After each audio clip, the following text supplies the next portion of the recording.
नमस्कार दोस्तों अभी थोड़े दिन पहले एक फैक्ट्री में मैंने विजिट किया था। वो फैक्ट्री काफ़ी ज़्यादा उनका वास्तु बिगड़ गया था क्योंकि उन्होंने पहले किसी वास्तु कंसल्टेंट से वास्तु कराया था और वो कंसल्टेंट कुछ एडवाइस करके गया उनको, और उसके बाद से उनकी फैक्ट्री की ग्रोथ तो ख़त्म हुई साथ में उनकी प्रोडक्ट क्वालिटी काफ़ी ख़राब हो गई। और जो कंसल्टेंट आया था उसने प्रोडक्ट्स भी काफ़ी सारे उनको रिकमेंड कर रखे थे, काफ़ी सारी रेमेडीज बता रखी थी, साथ ही साथ उसने बहुत सारी मशीनों की शिफ्टिंग कराई थी दोस्तों।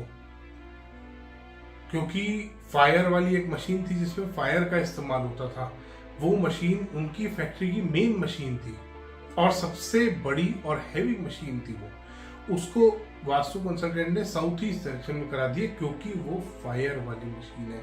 दोस्तों बहुत बार हमारे को उस चीज में देखना पड़ता है कि ये मशीन में फायर ज्यादा इस्तेमाल हो रही है या ये हैवी ज्यादा है। बहुत बार हमें वास्तु शास्त्र जब हम करते हैं तब बहुत बार ऐसी सिचुएशन हमारे साथ क्रिएट हो जाती है जिसमें हमें ये देखना पड़ता है कि इस मशीन में फायर ज्यादा इस्तेमाल हो रही है या ये हैवी ज्यादा है, क्योंकि उस कंसल्टेंट ने उस मशीन को साउथ वेस्ट से शिफ्ट करा दिया था साउथ ईस्ट डायरेक्शन में।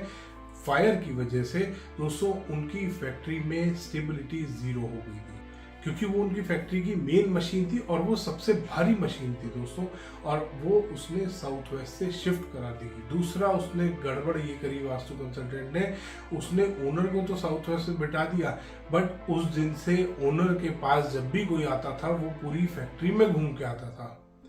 दोस्तों ये बहुत बड़ी समस्या उनके लिए बन गई थी। उन्होंने बोला सर मैं तो परेशान हो गया हूँ क्योंकि मेरे जितने भी क्लाइंट्स आते हैं वो सारे पूरा फैक्ट्री का राउंड लेके जब मेरे केबिन में घुस पाते हैं। उन्होंने बताया कि बहुत बार हमारे ऐसे क्लाइंट्स भी आते हैं जिनको हमें फैक्ट्री नहीं दिखानी होती, हमारे कॉम्पिटिटर भी होते हैं जिनको हमें काम नहीं दिखाना अपना कि हम किस तरीके से काम कर रहे हैं, बट क्योंकि वास्तु कंसल्टेंट ने कहा कि नैऋत्य कोण में ओनर बैठेगा और उसने नैऋत्य कोण में भी नहीं बिठाया, उसने वेस्ट की तरफ ले जाके उनको बिठाया कि आप साउथ वेस्ट में नहीं बैठेंगे, आप वेस्ट साइड में बैठेंगे क्योंकि आपकी डेट ऑफ बर्थ इस तरीके से ऐसे इफेक्टेड है, आपको नैऋत्य कोण सूट नहीं करेगा। दोस्तों पहली चीज वास्तु शास्त्र और एस्ट्रोलॉजी का बहुत कम लेना देना है।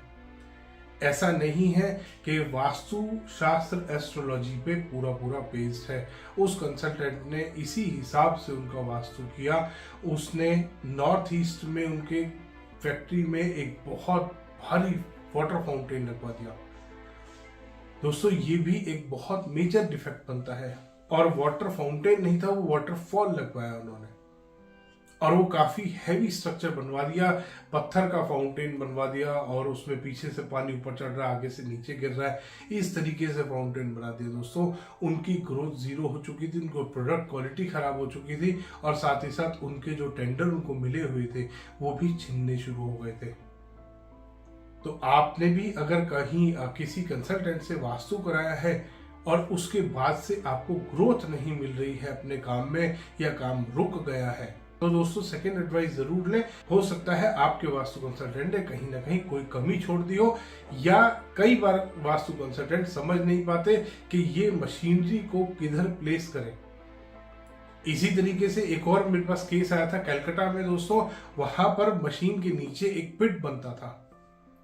अब पिट की वजह से उस मशीनरी को उस कंसल्टेंट ने नॉर्थ ईस्ट में रखवा दिया और उसमें फायर का भी इस्तेमाल होता था। तो दोस्तों ये भी वास्तुशास्त्र में एक बहुत बड़ा डिफेक्ट बना और उनकी फैक्ट्री बंद हो चुकी थी। जिस दिन उन्होंने मुझे बुलाया उस दिन उन्होंने कहा कि आज मेरे सारे वर्कर जा चुके हैं, जितनी भी लेबर मेरे पास काम करती थी वो पूरी लेबर जा चुकी है, उनको मैंने निकाल दिया है क्योंकि मेरा काम बंद हो चुका है। उस टाइम पे उन्होंने मुझे बुलाया और उनको मैंने एडवाइस किया कि आप इस तरीके से इसमें ये चेंजेस करिए, ये रेमेडीज कीजिए, और उसके बाद उनका काम थोड़ा थोड़ा चलना शुरू हुआ दोस्तों। तो इसीलिए दोस्तों अगर आपके भी फैक्ट्री में आपको महसूस होता है कि आपकी प्रोडक्ट क्वालिटी खराब हो रही है, या आपके पास टेंडर आते हैं, आपको काम बहुत मिलता है बट आप उसको फुलफिल नहीं कर पाते हैं, आप उसको कंप्लीट नहीं कर पाते हैं प्रोजेक्ट को अपने, तो भी इसका मतलब आपकी फैक्ट्री में कहीं ना कहीं कोई वास्तु दोष है। बहुत बार ऐसा होता है कि लेबर नहीं टिकती हमारी, ये भी एक बहुत बड़ा मेजर फॉल्ट होता है दोस्तों वास्तुशास्त्र में, अगर आपकी लेबर नहीं टिक रही है। इसीलिए दोस्तों अगर आपकी भी फैक्ट्री में कोई ऐसा समस्या आप फेस कर रहे हैं तो आज ही आप कंसल्ट कर सकते हैं। तो यहाँ नीचे कमेंट बॉक्स में कमेंट डाल सकते हैं दोस्तों, उनके भी प्रॉपर आंसर दिए जाते हैं। अगर आप भी कोई भी इस तरीके का समस्या फेस कर रहे हैं तो इस चैनल को फॉलो कर लीजिए। छोटी छोटी टिप्स और रेमेडीज मैं हमेशा बताता रहता हूँ वास्तुशास्त्र की। धन्यवाद दोस्तों, वीडियो पसंद आया तो इसको लाइक करें, शेयर करें और चैनल को सब्सक्राइब करना ना भूलें।